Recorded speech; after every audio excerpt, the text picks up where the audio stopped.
Hello rectangles and pentagons. This is going to be your online little YouTube lesson for our maths this week. We're going to be doing giving change from £20. This isn't something we've done in class, but I think with this video you should be able to get through it fine. But if there's any issues at all, don't worry about it. This is something you will go over again at school once we're back.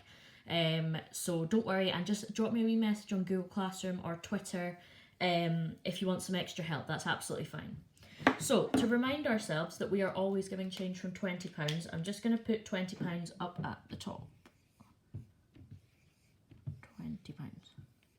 So that means that whenever we are working out change, we always, £20 is like our target number. So what I'm going to do is, in blue, I'm going to write how much has been spent, and then I'm going to show you how the easiest way to work out what the changes will be. So some people might find it easier to do a take away sum, but it would involve a lot of borrowing, and because we're working with zeros, it can be quite tricky. So we're going to do it this way, but if you find another way easier, that's fine, you can also use that. So let's start off nice and simple. So if we had £15 that we'd spent and we'd used a £20 note, then we need to work out how many more do you need to get from this number to £20. Which obviously that's really easy for us, and we know that it's only 5 to get from 15 up to £20. So what should happen is when you add the two numbers together, the change and how much you spent, it needs to make £20. So that was just an easy one to begin. Now we're going to do one using pounds and pence. So let's go with £12 and 40 pence. So pound sign to show that there's pounds. Even if that was a zero, you still put your pound sign in, and then this is called a decimal point, and that separates the pounds and the pence. So you've got £12, decimal point, and 40 pence. So the easiest way to do this is to work out your pence first and then do the pounds. So I need to think, how many more pence do I need to get from 40 pence up to the next pound? So obviously the next pound is going to be 13, and there's 100 pennies in a pound. So 40 plus what gets me to £13. So you can either count in tens, so 50, 60, 70, 80, 90, 100, which means 60.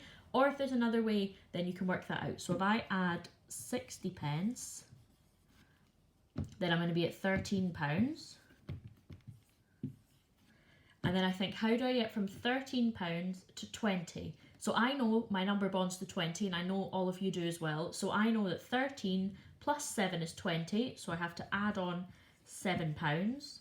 And then what you're going to do is you're just going to add up all the little parts. So £7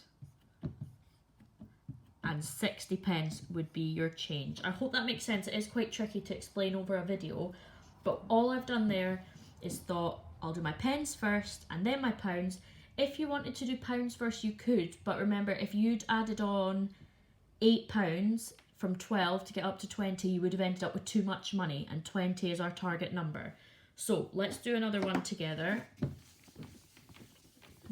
There isn't space on the slideshow lesson that I've put up for you to write out your workings, but if you want to write out your workings and then just type up your answer, that's absolutely fine. So £9.25. So let's go in with our pence first. So 25 pence to get up to 100 basically, because we're trying to get up to the next pound, which will also obviously be 10. So I know that 25 is like a quarter of a pound, like 25 pence.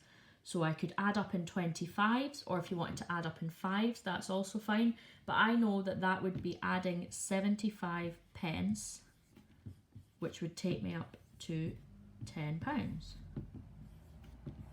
Now, this is an easy one. To get from £10 to our target number of £20, I'm going to add on, obviously, another £10.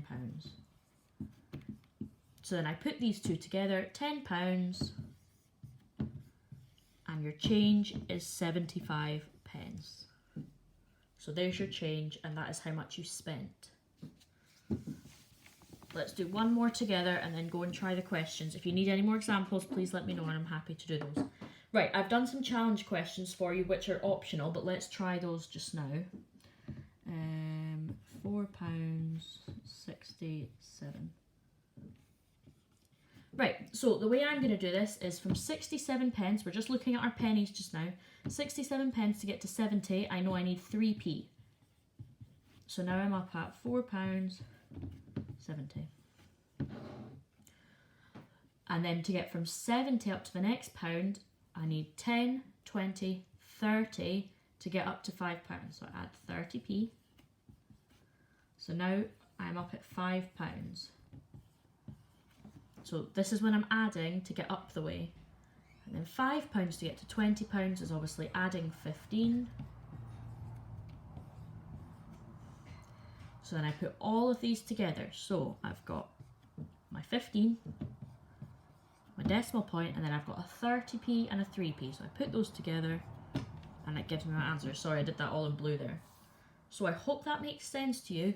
If it doesn't, then please do get in touch, like I said, and I hope you're all still staying safe and enjoying the sunshine at the moment. Bye.